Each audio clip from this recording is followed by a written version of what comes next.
আমার প্রিয় দেশবাসী, নমস্কার। মন কি বাতে আরও একবার আমরা যুক্ত হওয়ার সুযোগ পেলাম। আজকের এই পর্ব আমাকে আবেগগ্রস্ত করতে চলেছে। অনেক পুরনো স্মৃতির জালে আমি জড়িয়ে যাচ্ছি। কারণ এটাই যে আমাদের মন কি বাতের এই অভিযাত্রা ১০ বছর পূর্ণ করতে চলেছে। ১০ বছর আগে ৩রা অক্টোবরে বিজয়া দশমীর দিন ছিল। আর কি পবিত্র যোগাযোগ, এই বছর ৩রা অক্টোবরে যখন মন কি বাতের ১০ বছর পূর্ণ হবে, সেদিন হবে নবরাত্রির প্রথম দিন। মন কি বাতের লম্বা অভিযাত্রার এমন কিছু পর্ব আছে যেগুলি আমি কখনো ভুলতে পারবো না। মন কি বাতের কোটি কোটি শ্রোতা আমাদের অভিযাত্রার সঙ্গী হিসেবে আছেন। দেশের বিভিন্ন প্রান্ত থেকে নিরন্তর বিভিন্ন তথ্য দিয়ে সাহায্য করে চলেছেন। মন কি বাতের শ্রোতারাই আসলে এর প্রকৃত সূত্রধার। সাধারণভাবে একটা ধারণা মনে বাসা বেঁধে থাকে যে মশলাদার কথা বা নেতিবাচক কথা না হলে সেটা খুব একটা গুরুত্ব পায় না। কিন্তু মন কি বাত প্রমাণ করেছে দেশের মানুষ ইতিবাচক তথ্যের জন্য কতটা ক্ষুধার্ত। অনুপ্রেরণামূলক উদাহরণ, উৎসাহব্যঞ্জক গল্প মানুষ খুব পছন্দ করেন। এক পাখি আছে না, চাতক, একে নিয়ে প্রবাদ আছে যে সে শুধু আকাশ থেকে ঝরা বৃষ্টির জলই পান করে। মন কি বাতে আমরা দেখেছি যে ওই চাতকের মতোই মানুষ দেশের অভিজ্ঞতা, দেশের মানুষের সার্বিক উপলব্ধির কথা কত গর্বের সঙ্গে শুনতে থাকেন। মন কি বাতের ১০ বছরের অভিযাত্রা একটা এমন মালা তৈরি করে ফেলেছে যাতে এর প্রত্যেক পর্বের সঙ্গে নতুন গাঁথা, নতুন নজির, নতুন কোনো ব্যক্তিত্বের যোগাযোগ গড়ে ওঠে। আমাদের সমাজে সমবেত ভাবনায় যে কাজই হচ্ছে সেটা মন কি বাতের মাধ্যমে সম্মানিত হচ্ছে। আমার মনও গর্বে ভরে ওঠে যখন আমি মন কি বাতের জন্য আসা চিঠিগুলো পড়তে থাকি। আমাদের দেশে কত প্রতিভাবান মানুষ আছেন। দেশ ও সমাজের সেবায় তাঁরা কত উদ্দীপ্ত। তাঁরা মানুষের জন্য নিঃস্বার্থ সেবার লক্ষ্যে নিজেদের গোটা জীবনে উৎসর্গ করে দেন। তাঁদের সম্পর্কে জেনে আমি যেন শক্তিতে পরিপূর্ণ হয়ে উঠি। মন কি বাতের এই গোটা পরিক্রমাই যেন আমার কাছে মনে হয় মন্দিরে গিয়ে সাক্ষাৎ ঈশ্বর দর্শন করে ফেলা। মন কি বাতের প্রতিটি কথা, প্রতি ঘটনা, প্রত্যেক চিঠির কথা যখন আমি স্মরণ করি, আমার মনে হয় জনতা জনার্দন, যারা আমার কাছে ঈশ্বরের প্রতিরূপ, আমি যেন তাঁদেরই দেখতে পাচ্ছি। বন্ধুরা, আমি আজ দূরদর্শন, প্রসার ভারতী এবং আকাশবাণীর সঙ্গে যুক্ত সমস্ত মানুষেরও প্রশংসা করতে চাই। তাদের নিরলস প্রয়াসেই মন কি বাত এই গুরুত্বপূর্ণ পর্যায়ে এসে পৌঁছেছে। আমি বিভিন্ন টিভি চ্যানেল, আঞ্চলিক টিভি চ্যানেল, যারা এই অনুষ্ঠান নিয়মিত দেখিয়ে এসেছেন, তাদের প্রতিও কৃতজ্ঞ। মন কি বাতের মাধ্যমে আমি যে বিষয়গুলো তুলে ধরার চেষ্টা করেছি, বেশ কিছু সংবাদ সংস্থা সেগুলো নিয়ে বিশেষ প্রচারও চালিয়েছেন। আমি ছাপা মাধ্যমকেও একে ঘরে ঘরে পৌঁছে দেওয়ার জন্য ধন্যবাদ জানাচ্ছি। আমি সেই ইউটিউবারদেরও ধন্যবাদ জানাব যারা মন কি বাত নিয়ে অনেক অনুষ্ঠান করেছেন। এই অনুষ্ঠানকে ২২টি ভাষায়, পাশাপাশি ১২টি বিদেশি ভাষাতেও শুনতে পাওয়া যায়। আমার খুব ভালো লাগে যখন মানুষ বলেন যে তিনি মন কি বাত অনুষ্ঠান নিজেদের স্থানীয় ভাষায় শুনেছেন। আপনাদের মধ্যে অনেকেই হয়তো জানেন মন কি বাত অনুষ্ঠানের ভিত্তিতে একটি কুইজ প্রতিযোগিতাও চলছে। এতে যে কেউই অংশগ্রহণ করতে পারেন। mygov.in এ গিয়ে আপনিও এই প্রতিযোগিতায় অংশ নিতে পারেন আর পুরস্কারও জিতে নিতে পারেন। আজ এই গুরুত্বপূর্ণ পর্যায়ে আমি আরও একবার আপনাদের সবার কাছে আশীর্বাদ চাইছি। পবিত্র মনে এবং পরিপূর্ণ সমর্থনের ভাবনায় আমি এইভাবে ভারতের মানুষের মহানতার সঙ্গীত যেন গেয়ে যেতে পারি। দেশের সমবেত শক্তিকে আমরা সবাই যেন এইভাবে উদযাপন করে যেতে থাকি। ঈশ্বরের কাছে আমার এটাই প্রার্থনা, জনগণেশের কাছে আমার এই প্রার্থনা। আমার প্রিয় দেশবাসী, বিগত কয়েক সপ্তাহ যাবৎ দেশের বিভিন্ন জায়গায় ব্যাপক বৃষ্টি হচ্ছে। বর্ষার এই মরশুম আমাদের মনে করিয়ে দেয় জল সংরক্ষণ কতটা জরুরি, জল বাঁচানো কতটা জরুরি। বর্ষার মরশুমে বাঁচানো জল সংকটের সময় খুব সাহায্য করে থাকে। আর সেটাই ক্যাচ দ্য রেন, বৃষ্টির জলকে ধরে রাখার মতো অভিযানের মূল ভাবনা। আমি আনন্দিত যে অনেকেই জল সংরক্ষণের জন্য এমন একটি প্রয়াসে সামিল হয়েছেন। এমন একটি প্রয়াস দেখা গেছে উত্তরপ্রদেশের ঝাঁসিতে। আপনারা জানেনই যে বুন্দেলখণ্ডে রয়েছে এই ঝাঁসি, যার পরিচিতি জলের অভাবের সঙ্গে জুড়ে আছে। এখানকারই কয়েকজন মহিলা ঘুরারি নদীকে নতুন জীবন দিয়েছেন। এই মহিলারা স্বনির্ভর গোষ্ঠীর সঙ্গে যুক্ত এবং জল সহেলি বা জলবান্ধবী হয়ে এ অভিযানে নেতৃত্ব দিয়েছেন। এই মহিলারা যেভাবে মৃতপ্রায় ঘুরারি নদীকে পুনরুজ্জীবিত করেছেন তা কেউ কল্পনাও করতে পারেনি। এই জলবান্ধবীরা বালি দিয়ে বস্তা ভরে একটি চেক ড্যাম বা নিয়ন্ত্রণ বাঁধ তৈরি করেন, যা বৃষ্টির জল অপচয় হওয়া থেকে রক্ষা করে এবং নদীকে জলে ভরিয়ে তোলে। শত শত জলাশয় নির্মাণ ও পুনরুজ্জীবনেও এই নারীরা উৎসাহের সঙ্গে অবদান রেখেছেন, যা এই এলাকার মানুষের জল সমস্যার সমাধানই করেনি, একই সঙ্গে তাদের মুখে আনন্দের হাসিও ফিরিয়ে এনেছে। বন্ধুরা, কোথাও নারী শক্তি জল শক্তি বাড়ায় এবং কোথাও বা জল শক্তি নারী শক্তিকে শক্তিশালী করে। আমি মধ্যপ্রদেশের দুটি অত্যন্ত অনুপ্রেরণামূলক প্রয়াসের কথা জানতে পেরেছি। সেখানে ডিন্ডোরির রায়পুরা গ্রামে একটি বড় পুকুর তৈরির ফলে ভূগর্ভস্থ জলের স্তর উল্লেখযোগ্যভাবে বৃদ্ধি পেয়েছে। এতে গ্রামের মহিলারা লাভবান হয়েছেন। সারদা জীবিকা স্বনির্ভর গোষ্ঠীর সঙ্গে যুক্ত মহিলারাও মাছ চাষের একটি নতুন ব্যবসা খুঁজে নিতে পেরেছেন। এই মহিলারা ফিশ পার্লারও শুরু করেছেন। সেখানে উৎপাদিত মাছ বিক্রি করে তাদের আয়ও বাড়ছে। মধ্যপ্রদেশের ছতরপুরেও মহিলাদের প্রয়াসের খুব প্রশংসা করতে হয়। সেখানকার খোব গ্রামের বড় জলাশয়টি যখন শুকিয়ে যেতে বসেছিল, মহিলারা সেখানে সেটিকে পুনরুজ্জীবিত করার শপথ নিলেন। হরিবাগিয়া স্বনির্ভর গোষ্ঠীর এই মহিলারা পুকুর থেকে প্রচুর পরিমাণে পলি তুলেছেন। তারা পুকুর থেকে যে পলি বের হয়েছে তা ব্যবহার করে অনুর্বর জমিতে একটি ফলের বন তৈরি করেছেন। এই মহিলারা কঠোর পরিশ্রমে শুধু পুকুরই প্রচুর জলে ভর্তি করেননি, ফসলের ফলনও উল্লেখযোগ্য হারে বাড়িয়েছেন। দেশের প্রতিটি প্রান্তে এই ধরনের জল সংরক্ষণ প্রয়াস জল সংকট মোকাবেলায় অত্যন্ত সহায়ক প্রমাণিত হতে চলেছে।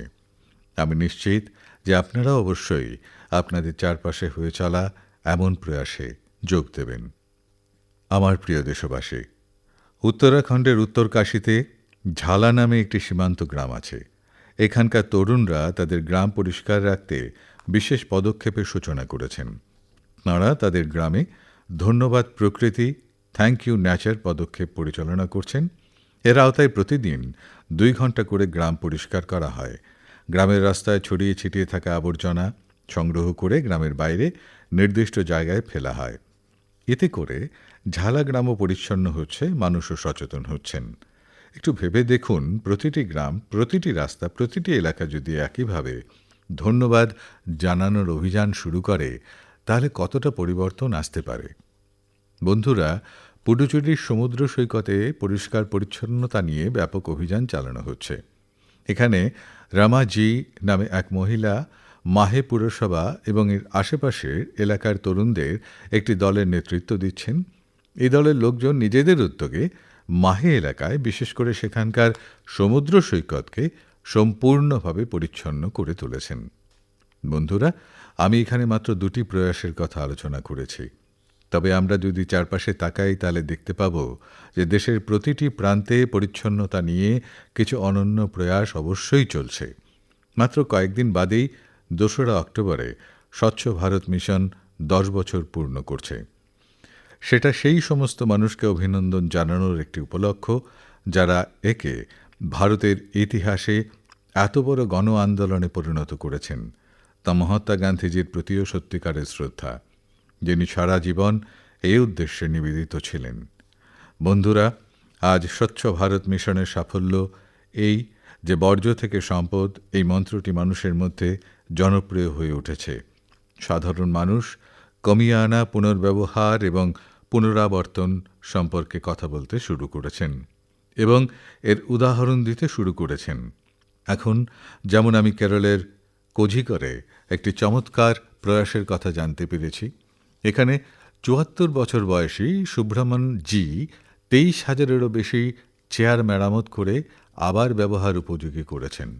মানুষ এনাকে রিডিউস, রিইউজ এবং রিসাইকেল অর্থাৎ RRR বা ট্রিপল আর চ্যাম্পিয়ন বলেও ডাকেন।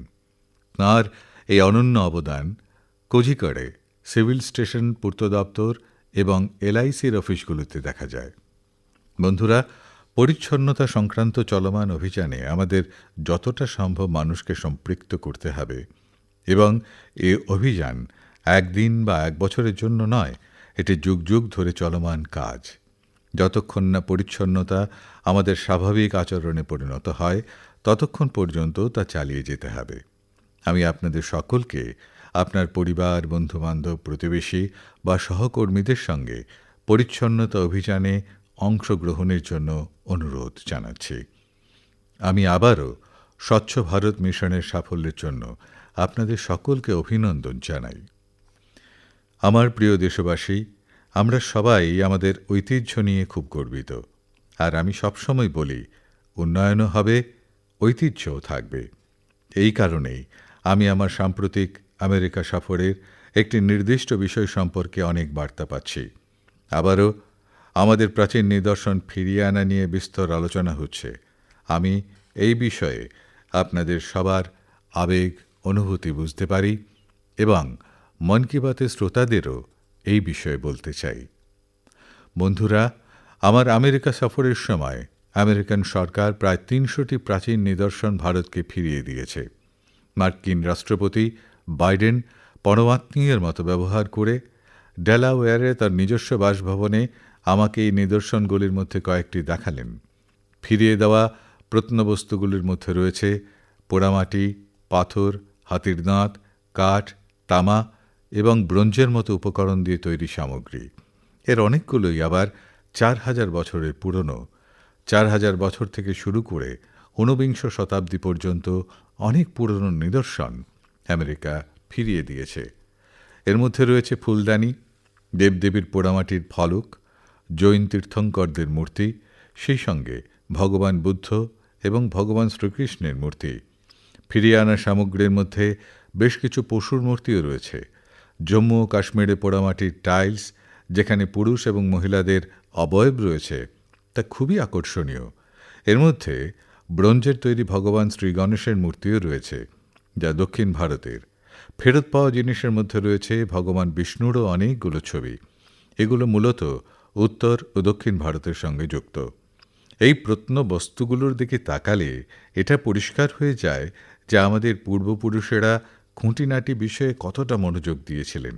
শিল্প সম্পর্কে তাদের বিস্ময়কর উপলব্ধি ছিল। এর মধ্যে অনেক প্রত্ন সামগ্রী চোরাচালান এবং অন্যান্য অবৈধ উপায়ে দেশের বাইরে নিয়ে যাওয়া হয়েছিল। এটি একটি গুরুতর অপরাধ। একভাবে তা একটি দেশের ঐতিহ্যকে ধ্বংস করছে। তবে আমি খুব খুশি যে গত এক দশকে এরকম অনেক প্রত্নবস্তু এবং আমাদের অনেকগুলো প্রাচীন ঐতিহ্য নিদর্শনের দেশে প্রত্যাবর্তন সম্ভব হয়েছে। এই লক্ষ্যে আজ ভারতও বিভিন্ন দেশের সঙ্গে একযোগে কাজ করছে। আমি বিশ্বাস করি যে আমরা যখন আমাদের ঐতিহ্য নিয়ে গর্ব করি, তখন বিশ্ব তাকে সম্মান করে এবং তারই ফল আজ বিশ্বের অনেক দেশ আমাদের এখান থেকে চলে যাওয়া নিদর্শন ফিরিয়ে দিচ্ছে। আমার প্রিয় বন্ধুরা, আমি যদি জিজ্ঞাসা করি যে একটি শিশু কোন ভাষা সবচেয়ে সহজে এবং দ্রুত শেখে, তাহলে আপনাদের জবাব হবে মাতৃভাষা। আমাদের দেশে প্রায় ২০,০০০ ভাষা ও উপভাষা রয়েছে এবং সেগুলি সবকটি কারো না কারো মাতৃভাষা। কিছু কিছু ভাষা আছে যেগুলি ব্যবহারকারীর সংখ্যা খুবই কম, কিন্তু আপনারা জেনে খুশি হবেন যে আজ এই ভাষাগুলি সংরক্ষণের জন্য অনন্য প্রচেষ্টা করা হচ্ছে। এরকম একটি ভাষা হলো আমাদের সাঁওতালি ভাষা। ডিজিটাল উদ্ভাবনের সাহায্যে সাঁওতালিকে নতুন পরিচয় দেওয়ার জন্য একটি অভিযান শুরু করা হয়েছে। আমাদের দেশের অনেক রাজ্যে বসবাসকারী সাঁওতাল জনজাতি সম্প্রদায়ের লোকেরা সাঁওতালি ভাষায় কথা বলেন। ভারত ছাড়াও বাংলাদেশ, নেপাল ও ভুটানেও সাঁওতালি ভাষী আদিবাসী সম্প্রদায়ের উপস্থিতি রয়েছে। ওড়িশার ময়ূরভঞ্জের বাসিন্দা শ্রীযুক্ত রমজিৎ টুডু সাঁওতালি ভাষার অনলাইন পরিচয় তৈরি করার জন্য একটি প্রচারণা চালাচ্ছেন। রামজিৎজি এমন একটি ডিজিটাল প্ল্যাটফর্ম তৈরি করেছেন যেখানে সাঁওতালি ভাষার সাহিত্য পড়া যায় এবং সাঁওতালি ভাষায় লেখা যায়। আসলে কয়েক বছর আগে রামজিৎজি যখন মোবাইল ফোন ব্যবহার করতে শুরু করেছিলেন, তখন নিজের মাতৃভাষায় কোনো বার্তা পাঠাতে না পারার জন্য তিনি দুঃখিত ছিলেন। এরপরে তিনি সাঁওতালি ভাষার লিপি ওলচেকি টাইপ করার সম্ভাবনা খুঁজতে শুরু করেন। তার কয়েকজন বন্ধুর সহায়তায় তিনি হোলচিকিতে টাইপ করার কৌশল তৈরি করে নেন। আজ তার প্রচেষ্টার ফলে সাঁওতালি ভাষায় লেখা নিবন্ধগুলি লক্ষ লক্ষ মানুষের কাছে পৌঁছে যাচ্ছে। বন্ধুগণ, যখন আমাদের সংকল্পের সঙ্গে সম্মিলিত অংশগ্রহণ সংযুক্ত হয়, তখন সমগ্র সমাজের জন্য বিস্ময়কর ফলাফল দেখা যায়। এর সবথেকে সাম্প্রতিক উদাহরণ হল এক পেড় মা কে নাম, এই অভিযান, যা এক অসাধারণ অভিযান।